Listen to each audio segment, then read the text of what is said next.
सुंदरवन के जंगल में इस बार संतरे के पेड़ बहुत उग रहे थे। जहाँ देखो वहाँ देखो संतरे के पेड़ ही उगे हुए थे। सारे जंगल वाले संतरे खा खा कर संतरों से पक गए थे। अरे टुनटुनी चिड़िया, तो जा मेरे लिए कोई दूसरा फल लेकर आ। मैं ये संतरे खा खा कर पक गया हूँ। अगर तुमको इस घर में रहना है तो दूसरा फल लाना ही पड़ेगा। अरे अरे कालू जी, आप क्या बात कर रहे हैं? आपको पता तो है कि इस जंगल में केवल संतरे के पेड़ ही उगे हैं, तो मैं दूसरे फल कहाँ से लेकर आऊँ? आप ही बताइए। कहाँ से लाऊं? क्या मतलब है? हिमालय के जंगल जाओ और वहाँ से मीठे मीठे आम लेकर आओ। अरे अरे कालू जी, आप थोड़ा सा समझ के बात कीजिए करो। हिमालय जंगल क्या मेरे खोज में पड़ा है जो मैं आपको ला कर दे दूं? पूरे 2 दिन लगते हैं आने जाने में। अरे तुम जल्दी जाओ। तुम क्या 2 दिन में मर थोड़ी ना जाओगी? जल्दी लेकर आओ मेरे लिए। मैं तब तक संतरे ही खा लूंगा।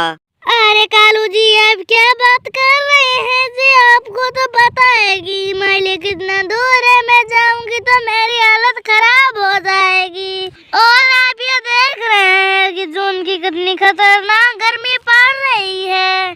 जून की गर्मी हो या फिर सर्दी की गर्मी, तुम इस घर में जब भी आ सकती हो जब तुम मेरे लिए आम लेकर आओगी। बहुत तेज गर्मी में राजू चिड़िया को कालू को अपने घर से बाहर निकाल देता है। राजू चिड़िया बहुत ही दरवाजा खटखटाती है, लेकिन कालू को अंदर से नहीं खोलता है। ये कालू का मजा दरवाजा नहीं खोलेगा।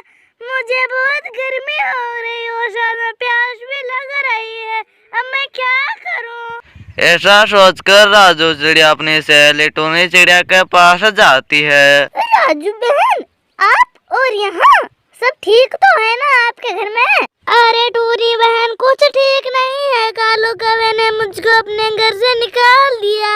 जरूर आपने कोई गलती की होगी, वरना कालू भैया ऐसे किसी खतरनाक गर्मी में बाहर नहीं निकाल सकता।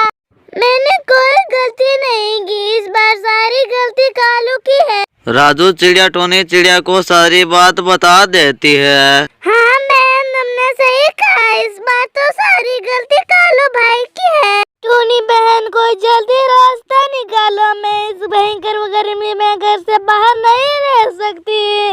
राजू बहन, कालू कौवा इस जंगल का सबसे जिद्दी पक्षी है। वो किसी की बात नहीं सुनता। वो मेरी बात कैसे सुनेगा? उल्टा मुझको ही धमका देगा। टोनी चिड़िया की ऐसी बातें सुनकर राजू चिड़िया बहुत ही दुखी हो जाती है। फिर वह बंटी कबूतर के घर जाती है। अरे टुनटुनी चिड़िया, कैसा आना हुआ मेरे घर? बताओ, इतनी भयंकर गर्मी बढ़ रही है। राजू चिड़िया रोते हुए सारी बात बंटी कबूतर को बता देती है। प्लीज बंटी कबूतर, तुम मेरे साथ चलकर मेरे पति को समझा दो ना। वो मुझको घर के अंदर नहीं आने दे रहा है। कालू कौवा तो मेरी बात सुनता ही नहीं है, तो मैं क्यों जाऊंगा उसके घर? चलो, तुम इतना कह रही हो तो चलो एक बार ट्राई करते हैं। अब राजू चिड़िया बंटी कबूतर के साथ अपने घर आ जाती है। कालू, जल्दी से दरवाजा खोलो। मैं किसी काम से तुम्हारे यहाँ पर आया हूँ। मुझे सब कुछ पता है कि तुम किस काम के लिए आया है। राजू चिड़िया तुम्हारे घर जाकर रो रही होगी, इसीलिए तुम आया है मेरे घर।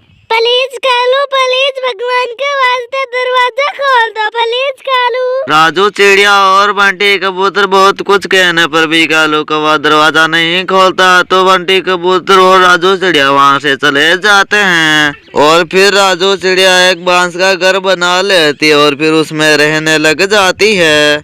राजू चिड़िया बहुत दिन तक घर न आने की वजह से कालू कौवा बहुत ही दुखी हो जाता है और फिर वह राजू चिड़िया को ढूंढने के लिए निकल पड़ता है। कुछ ही दूरी पर कालू कौवे को राजू चिड़िया मिल जाती है और फिर वह उससे माफी मांगने लग जाता है।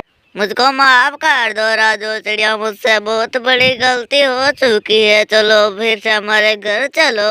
और फिर से राजू चिड़िया अपने घर आ जाती है। फिर वे दोनों पति पत्नी खुशी खुशी रहने लग जाते हैं। तो दोस्तों, ये थी आज की कहानी। आपको कैसे लगी हमें कमेंट कर जरूर बताएं। अगर आप हमारे चैनल पर नए हैं तो चैनल को सब्सक्राइब करना ना भूलें।